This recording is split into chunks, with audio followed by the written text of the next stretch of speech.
Tumingin ka nga sa akin, Obeng. I hope you can hear yourself talking right now. Because the way I see it, you're telling me one thing but feeling another. In short, may gusto ka pa kay Lynette. I saw the way you were looking at her kanina. Ate, yun kasi ang gusto mong isipin. Kaya nami-misinterpret mo yung nakikita mo sa akin. I don't know what to say. Pero ang sabi nga nila, one of man's greatest sins is to betray oneself. Ay, bahala ka na, ate.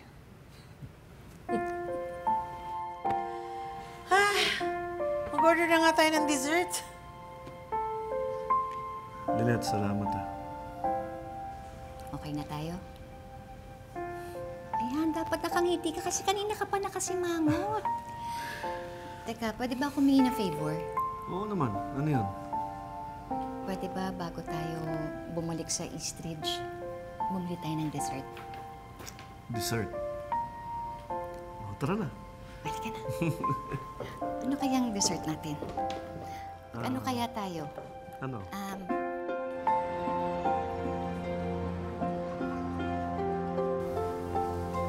Grabe si Ma'am Moira, no? Kinagat ba naman si Tita Lynette? Oo nga eh.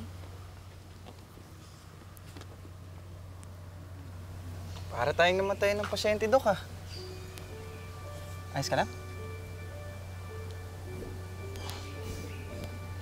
Ka mag-alala.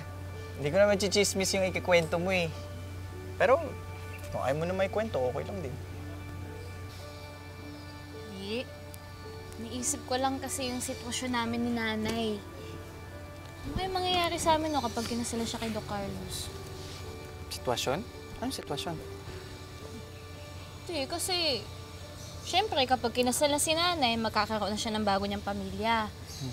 Eh di yung sitwasyon namin ni Nanay, parang magiging sitwasyon namin ni Tatay. Yung parang nakikihati lang naman ako ng oras sa totoong pamilya ni Tatay. Ganun. Ang ibig mong sabihin, natatakot ka na mawalan ng oras sa'yo ang nanay mo?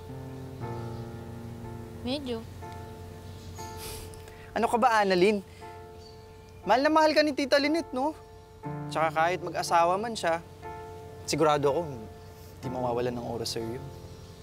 Tsaka, dapat masanay ka na. Kasi bubuko din tayo pag nagpakasal na tayo. Ano? Aray! Sige, sipain kita dyan. Wag. Ano sinasabi mo ito eh? Joke lang eh. Pero siguro nga, no? Pag kinasal na si Nanay, mas mahirap na makasama ko siya at si Tatay. Kasi mas komplikado na yung sitwasyon nila. Problema ba yun? Eh di, habang hindi pa kinakasal si Tita Lynette tsaka si Doc Carlos, eh di gumawa kayo ng maraming memories kasama yung nanay tsaka tatay mo. Basic. In fairness sa'yo, alam mo, minsan gusto ko din yung mga sinasuggest mo eh. Tawagan lang ako.